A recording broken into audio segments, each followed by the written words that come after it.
Bienvenidos al programa Construyamos Familia, con el terapeuta familiar John Gómez y la psicóloga especialista en familia Paola Criollo.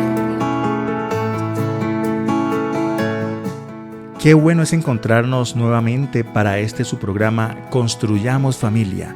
Les saluda John Gómez, terapeuta familiar. Cordial saludo con ustedes, Paola Criollo, psicóloga especialista en familia. Y hoy tenemos un tema muy especial que se titula ¿Cómo ser perdonados y cómo perdonar? Hoy queremos hablar acerca del perdón. Importante tener en cuenta que este es un tema sensible, como muchos de los que hemos abordado en este programa.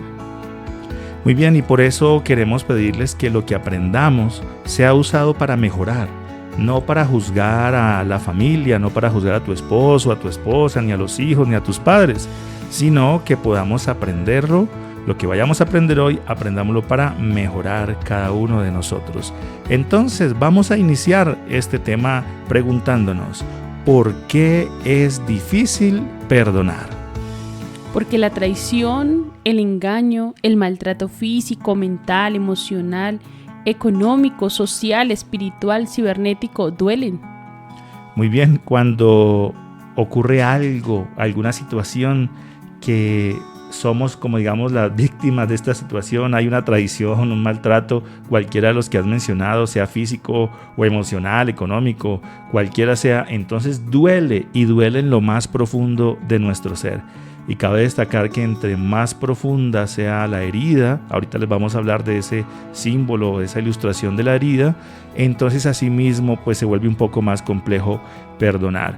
Cuando hay insultos, con palabras o con acciones, cuando nos rechazan, cuando hay desprecio, cuando hay abuso, cuando hay abandono, cuando hay indiferencia, sea con el lenguaje corporal o con los gestos, entonces duele. Entonces a la pregunta, ¿por qué es difícil perdonar? La respuesta corta sería porque nos duele la traición, nos duele aquellas acciones que nos han causado daño.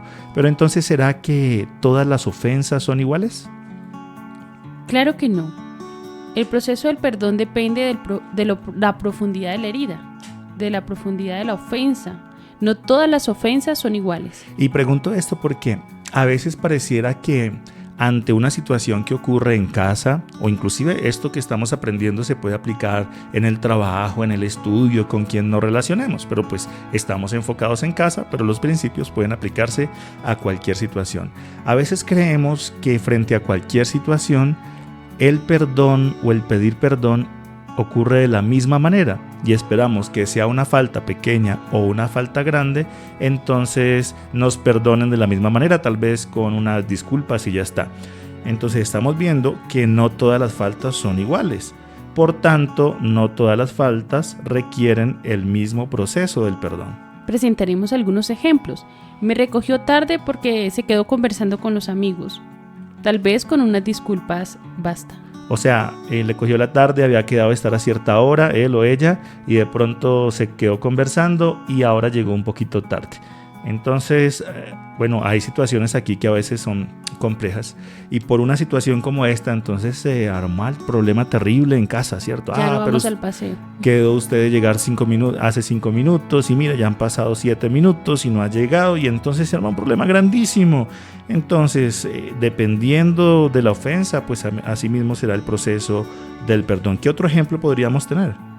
Dijo algo muy fuerte, se dejó llevar por las emociones, me ofendió muy profundo y ha ocurrido varias veces, no es la primera vez que se presenta.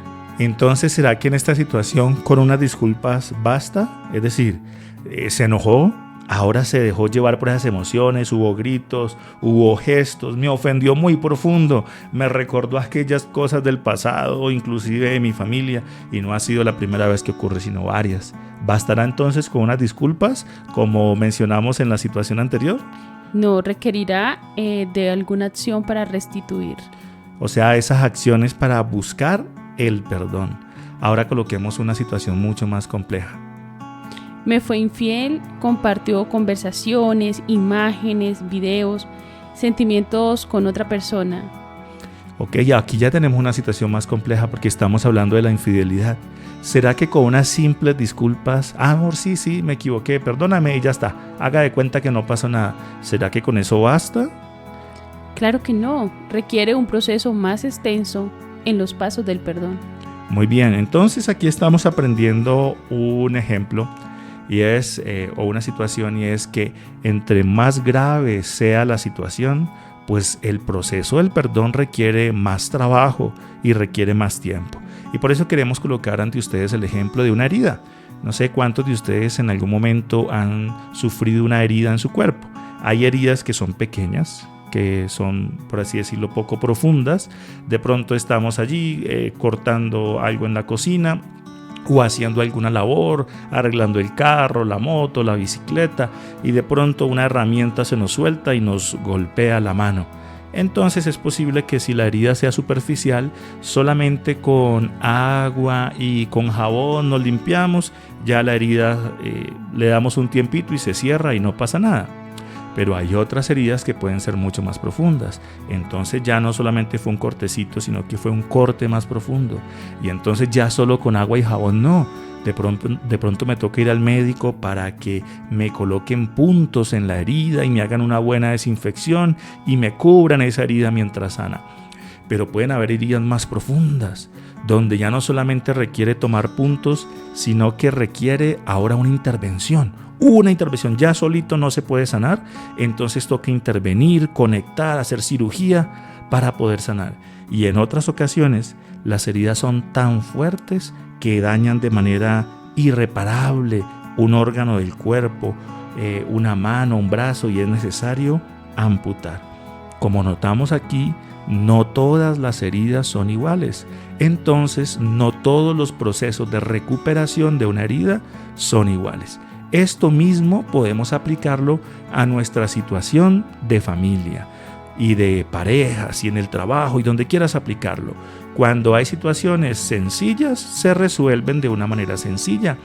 Cuando hay heridas en nuestro corazón que son un poco más profundas, pues va a requerir más trabajo, tanto del que ofendió, ese trabajo para recuperar la confianza, ese trabajo para poder sanar esa herida, como también de la persona que fue víctima de esta situación. Se requiere entonces mucho trabajo.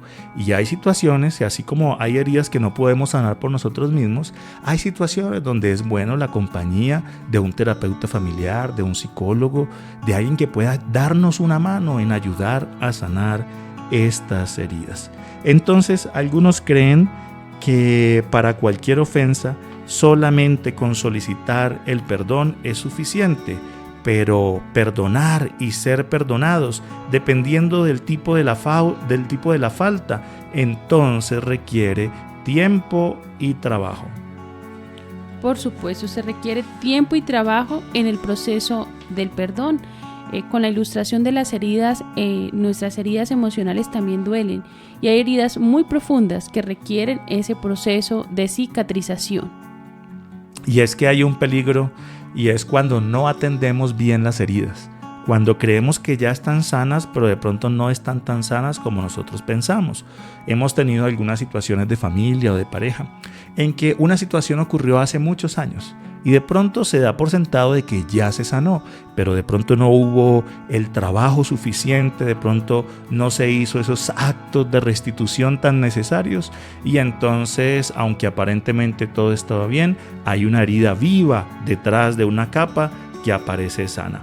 Entonces vamos a hablar ahora acerca de esos requisitos que tiene el perdón. Entonces, ¿cuáles serían esos requisitos, esos pasos para que una situación pueda dejarse atrás y poder proceder al perdón? Es importante reconocer nuestra falta y confesar nuestra falta. En muchos casos esperamos pedir perdón cuando se nos descubre, para poder ahí sí realizar la confesión. Entre más nosotros guardemos silencio, más profundo va a ser el proceso de cicatrización. Muy bien, entonces nos encontramos allí con que es importante confesar las faltas. Lo que tú dices es bien importante porque hay personas que confiesan, pero ya cuando son descubiertos. Entonces eso es muy doloroso, hace mucho daño para una persona. Entonces no solamente que fue engañado, sino que han pasado días, meses o inclusive años con una situación que no se me dijo. Entonces enterarse de un engaño es difícil, pero descubrirlo por sí mismo es aún más doloroso. Y en algunos casos, a pesar de que se descubre y que se tienen pruebas de lo que ha sucedido, la persona puede seguir sustentando que no es así, sea el hijo, sea el esposo, sea la esposa, y queremos mantenernos allí en nuestra falta. Entonces, primer requisito para el perdón, confesar la falta. Entre más esperes para confesar, más profunda será la herida y más difícil será el proceso del perdón. Algunas personas aplican el asunto de que si no lo veo no me duele, entonces prefiero que nunca se den cuenta de lo que hice para no tener que pedir perdón. Déjame decirte que hay situaciones que trascienden a lo que nosotros podamos ocultar y en algún momento una situación puede salir a la luz, así que es mejor confesar el error y hacer el proceso del perdón. Una vez se confiesa la falta, es importante apartarnos del error, porque de nada nos sirve pedir perdón y continuar en el mismo camino. Muy bien, entonces, el primer requisito o paso para el perdón es confesar la falta. El segundo, entonces, cuando hablamos de confesar la falta, significa admitir esos errores, admitir que crucé ciertos límites. Coloquémoslo desde ejemplos muy sencillos como los que pusimos ahorita, admitir que llegué tarde, ¿no? Entonces puedo colocar mil excusas, el tráfico, esto, lo otro, pero es mejor decir, oye, sí, discúlpame, mira, llegué tarde, me quedé hablando con mis amigos o con mis amigas y llegué tarde. Entonces admitir el error hace parte de ese proceso. Ahora, si fue una situación un poco más compleja como la que vimos, se descontrolaron mis emociones, no gestioné bien esa situación y de pronto sé que dije alguna palabra que no era la adecuada, entonces lo mejor es reconocer el error. No debemos tener temor de reconocer esos errores y decir, mira, sí, esta palabra que dije estuvo muy fuerte, perdóname, no debí decir esta situación. A veces es mejor, o en todas las ocasiones es mejor, pedir disculpas a tiempo y no permitir que pasen, ¿cierto?, las horas, los días, los meses, los años, y entonces ahora ese rencor, ese dolor va creciendo y creciendo hasta que finalmente se hace mucho daño. Así es, y no solo la herida del rencor y del dolor, también la herida de la culpa, porque en quien guarda el secreto, quien no se aparta del error, quien no confiesa la falta, no reconoce que se equivoca, cada vez va acumulando más culpa, y esa culpa también duele. Y esa herida de la culpa también se puede infectar. Y es que esa culpa no deja vivir. Aparentemente puedes vivir normal, pero muy dentro de tu corazón hay algo que te dice, mira, esto no está bien. Entonces, primer paso, confesar esa falta. El segundo, entonces, es apartarse del error, de la acción hostil, de la situación ofensiva. Porque entonces, si pido perdón por obligación, pero continúo con la misma circunstancia, con las mismas acciones, pues se pierde el sentido, ¿no? Y colocamos aquí el mismo ejemplo que estamos hablando de las heridas. Entonces resulta que una herida está sana por fuera, pero por dentro puede estar no sana, puede estar abierta, puede estar infectada y causando daño. Ese es el problema de querer sanar las heridas de una manera muy rápida. Hay una acción, algo que ocurrió en casa o en mi familia o en el trabajo y quiero sanarlo. Ay, sí, discúlpeme, pero no hubo un reconocimiento del error, no hubo unas acciones de restitución y creemos que ya esa herida está sana. Pero por dentro esa herida puede estar abierta, infectada, ¿no? Entonces, una herida que no se deja sanar, sino que se vuelve a maltratar una y otra vez, pues no puede sanar bien. Entonces colocamos el ejemplo aquí de la repetición. Entonces ocurrió algo en casa, yo perdoné, ¿cierto? Viene una segunda vez y una tercera vez y una cuarta vez. Imagínate una herida que te está sanando, es una herida profunda, pero ahora la golpeas, ahora la tocas, ahora te vuelve a ocurrir. A mí me ha ocurrido que me corto, me coloco alguna bendita o algo, oye, y me pego en el mismo dedo, ¿no? Estoy haciendo mis cosas y nuevamente la herida se vuelve a abrir. Claro, cuando la herida se toca y se toca varias veces y no se le permite sanar, eso se nos puede convertir en un círculo de dolor interminable. Muy bien, y entonces por eso debemos apartarnos del error, apartarnos de la acción hostil, de la acción ofensiva. Porque ese dolor no solo va hacia la pareja, sino que termina involucrando toda la familia. Muy bien, y es que el dolor entonces ahora se expande, ¿no? Lo mismo ocurre con las heridas. Un ejemplo, una persona que tiene un accidente de tránsito y se incapacita, pues él está sufriendo las consecuencias del error que haya cometido, si fue error de él o en caso de que haya sido un accidente. Sin embargo, también quienes están alrededor pues tienen que acompañarlo, tienen que lidiarlo con algunas cosas. Entonces ese dolor se pasa también a la familia. Entonces notemos este segundo punto que estamos hablando, ese segundo paso o requisito para el perdón, el cual es apartarse de la ofensa. Definitivamente es muy difícil perdonar cuando se sigue en las mismas circunstancias. Pedir perdón implica hacer ese esfuerzo grande en cambiar de conducta y ahora entonces comprometerse a tener una relación de familia o de pareja basada en el respeto y en el amor. Nosotros encontramos en la Biblia alguna orientación sobre este punto. En Mateo capítulo 18, versículo 21, nos dice de la siguiente manera. Luego Pedro se le acercó y preguntó: Señor, ¿cuántas veces debo perdonar a alguien que peca contra mí? ¿7 veces? No, 7 veces, respondió Jesús, sino 70 veces 7. Muy bien, y esta idea de la Biblia es utilizada por muchas personas para decir, mire, usted me perdonó una y debe perdonarme otra y debe perdonarme otra. ¿Cuántas veces debemos perdonar? Bueno, aquí nos dice que debemos perdonar las veces que sea necesario. Sin embargo, no puede prestarse esta idea de la Biblia para que abusemos de otra persona cometiendo estos actos hostiles. Balanceemos este versículo de la Biblia con otro que se encuentra en Proverbios capítulo 28, versículo 13. ¿Qué nos dice este versículo? Quien encubre su pecado jamás prosperará. Quien lo confiesa y lo deja halla perdón. Mira que aquí en las Escrituras nos encontramos con este principio. Quien encubre su pecado, es decir, quien no reconoce su falta, quien no reconoce su error, quien no la confiesa, entonces jamás prosperará.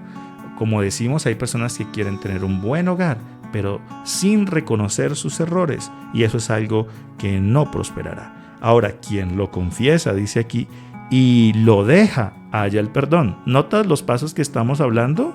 Confesar la falta, reconocer el error y dejarlo atrás, apartarse de la circunstancia hostil, ofensiva, de aquella cosa que sabemos que hizo daño a nuestra familia. Entonces esto nos lleva a pensar que exigimos que nos perdonen, pero no hacemos lo necesario para restituir el daño que hemos ocasionado. O sea, a veces solamente decimos, ya te pedí perdón, problema tuyo si me perdonas o no, ¿sí? Eso no es una acción de restitución, eso no es una acción de pedir perdón. Necesitamos trabajar fuertemente, volvemos a decir lo mismo, ¿no? Entre más grande fue la ofensa, pues más tiempo y más trabajo requiere para poder ser perdonados y para también poder conceder ese perdón. Entonces hemos visto 2 puntos, ¿no? Primero, confesar la falta. El segundo, apartarse del error o de la ofensa o de la acción hostil. Y entonces ahora miremos un tercero. Y el tercero es intentar restituir el daño para buscar el perdón. Es importante trabajar para ganar el perdón. Debemos luchar. Requiere tiempo. Recordemos que depende del nivel de la herida. Muy bien, de esa profundidad de la herida, ¿cierto? Entonces, volvemos a decir, para un asunto sencillo, pues bueno, unas disculpas bastan. Para un asunto un poco más complejo, entonces va a requerir más trabajo, más esfuerzo. Para un asunto muy profundo, pues necesitamos mucho tiempo, mucho trabajo y también, como dijimos en algún momento, también va a requerir la intervención de un profesional que nos pueda ayudar a colocarnos de acuerdo y a sanar esas heridas, tanto para el que digamos, fue la víctima, como para la persona que las causó. Y es que el problema es que esto se complica, porque a veces una de las personas inicia con la ofensa, pero entonces el otro continúa y se vuelve esto un asunto muy complejo que requerimos abordar. Algunos, aparte que ofendieron, dicen: si no me perdonas, me voy, te dejo, no te voy a rogar toda la vida. ¿Será eso una aptitud para buscar restituir el daño que se ocasionó? Entonces, ¿para buscar el perdón? Aparte de que me hicieron un daño, me colocan el tiempo. Tiene 2 días para perdonarme. Tiene 1 mes para perdonarme si no me voy. No. Esa no es una actitud, digamos, requisito o especial para pedir el perdón. Es necesario entonces reconocer las faltas. Es necesario apartarse del error y también intentar restituir.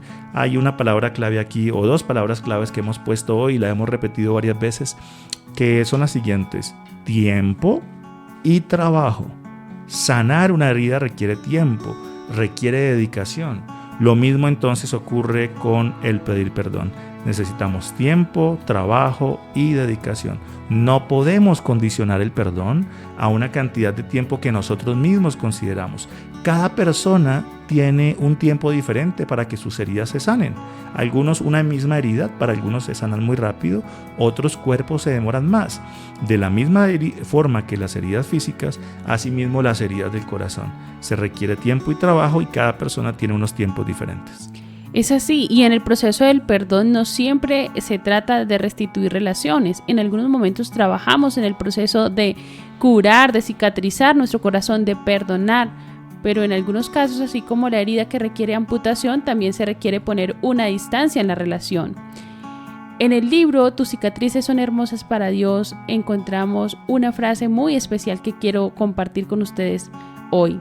Perdonar no significa que nos ponemos en una posición que permite que vuelvan a abusar de nosotros o maltratarnos. Entonces mencionaré: perdonar es decir que lo que la persona hizo no estuvo mal. Eso sería lo que no es perdonar, ¿cierto? Por supuesto, lo que no es perdonar. Decir: no, lo que hiciste no estuvo mal, tranquilo, y justificar la acción. Entonces, me gustaría aquí como mencionar lo siguiente. Quisiéramos que todos los procesos de perdón lleven a una restauración de las relaciones, pero hay situaciones tan complejas que podemos nosotros en esas situaciones conceder el perdón, pero no significa que me vaya a exponer a las mismas situaciones ofensivas o exponerme al daño que me puedan hacer. Entonces, viendo lo que no es perdonar, entonces perdonar no es decir que lo que el otro hizo no estuvo mal. En otras palabras, negar el error. Nuevamente volvemos al tema del reconocimiento de los errores. Si yo no reconozco mi error, entonces no puede haber un perdón. Si yo niego lo que estuvo mal, niego el daño que hice, entonces no puede haber un perdón. Absolver a la persona de la responsabilidad de sus actos. No, él pidió perdón, mejor dejémoslo así. Claro, hay casos en que esto involucra temas legales. Y entonces decimos: no, mejor quedémonos callados, guardemos silencio. Pero eso no es perdonar. Muy bien, entonces no podemos absolver a las personas de sus responsabilidades. Si cada uno de nosotros tenemos la oportunidad de tomar decisiones, si una de nuestras decisiones trae consecuencias, es necesario afrontar esas consecuencias. A veces el querer evitar esas consecuencias perpetúa esos círculos del maltrato, ¿no? Pretender que el abuso no sucedió. No, es que de pronto él se comporta así porque en su infancia fue maltratado. No, quizás tuvo un problema en el trabajo. No, quizás los compañeros del colegio lo estresaron. Y entonces tratamos de justificar y hacer de cuenta que el abuso no ocurrió. Eso no es perdonar. Le estamos haciendo daño a la persona. Y es que, si bien es cierto que hay situaciones de la infancia, de nuestra crianza, de nuestra misma casa u hogar, que explican situaciones, entonces podemos entender por qué una persona es violenta. Pero que podamos entender el por qué viene esa violencia no significa que ahora podamos excusarla, ¿no? Y cabe destacar que esto hoy en día es muy parejo entre hombres y mujeres, así que debemos cuidarnos. Entonces, perdonar no es decir que lo que el otro hizo no estuvo mal, absorber a la persona de la responsabilidad de sus actos, negar que el daño haya ocurrido o pretender que el abuso no sucedió. Pero perdonar entonces, sí es desprendernos de nuestro deseo de venganza, liberar a la persona. negarnos a permitir que la amargura y el odio gobiernen nuestra vida, dejar el pasado atrás. Muy bien, entonces eso es perdonar. Ya hablamos de lo que no es perdonar, ahora hablamos de lo que es perdonar. Entonces mencionaste desprendernos de nuestro deseo de venganza. Pudiéramos decir que cuando alguien nos hace una falta, estamos hasta autorizados para responder de la misma manera. Sin embargo, perdonar es precisamente ese proceso, el proceso de soltar ese deseo de venganza. Entonces lo dejo a un lado, no tomo ese derecho de vengarme, sino que ahora entonces sano mi corazón y no accedo a ese deseo de vengarme. Significa entonces también liberar a la persona. No permitir que la amargura y el odio gobiernen nuestra vida, dejar atrás el pasado y que ese pasado no gobierne nuestras acciones y emociones. Pero, ¿qué beneficios tiene el perdón? El perdón nos hace libres. Toda herida puede sanar, pero tú eres quien eliges si inicias el proceso de curación o si permites que la herida se infecte. Muy bien, entonces pudiéramos decir que perdonar le hace bien al perdonado, pero también al que perdona, ¿cierto? Y es que toda herida puede sanar, toda herida puede sanar. Algunas requieren más tiempo, otras menos tiempo, otras requieren mucho más trabajo, pero toda herida puede sanar con el trabajo y con la dedicación necesaria. Hay circunstancias en las que la persona que hizo el daño pasa la vida y nunca nos pide perdón, pero aún así nosotros podemos decidir perdonar para nosotros ser libres. Muy bien, entonces es ahí donde mencionábamos hace un momento que no todos los procesos de perdón implican un restablecimiento de las relaciones. Sin embargo, yo no puedo conservar ese dolor y eso en el corazón durante toda mi vida, así que yo decido perdonar, así sea que una relación no se restablezca totalmente. Y es que en el proceso del perdón hay 4 pasos. Uno es pedir perdón, reconocer que me equivoqué, reconocer mis errores y pedir disculpas. El segundo paso es perdonar también a quien viene a mí a buscar ese perdón. Perdonarme a mí mismo. Es muy importante perdonarnos a nosotros mismos, porque como mencionamos, esa herida de la culpa nos hace muchísimo daño y en muchos casos se infecta dentro de nosotros. Muy bien, entonces perdonar implica también soltar, es decir, liberarnos de ese dolor, de esa carga, de esa angustia que tenemos en el corazón. ¿Qué más entonces trae como beneficio el perdón? ¿Qué otro beneficio hay? Nos hace libres y también permite que la persona que nos ha lastimado también tenga esa libertad cuando nosotros le perdonamos. Muy bien, entonces queremos invitarlos en este programa a practicar más el perdón, a perdonar y también trabajar para ser perdonados. Hemos hecho énfasis que hay diferentes pasos en este proceso del perdón, pero que también es importante entender que no todas las heridas son iguales. Por tanto, no todos los procesos de pedir perdón y de perdonar son lo mismo. Hay que trabajar, hay que dedicar tiempo, hay que tener dedicación para perdonar, y eso puede hacer que tengamos buenas relaciones en nuestros hogares. Muy bien, vamos a dejar hasta aquí el programa de hoy, pero les esperamos dentro de 8 días para continuar con otro tema en su programa Construyamos Familias. Si deseas más información, puedes ir a la página web www.construyamosfamilia.org o escribirnos al número de WhatsApp 320-370-5704. Compartimos mensajes,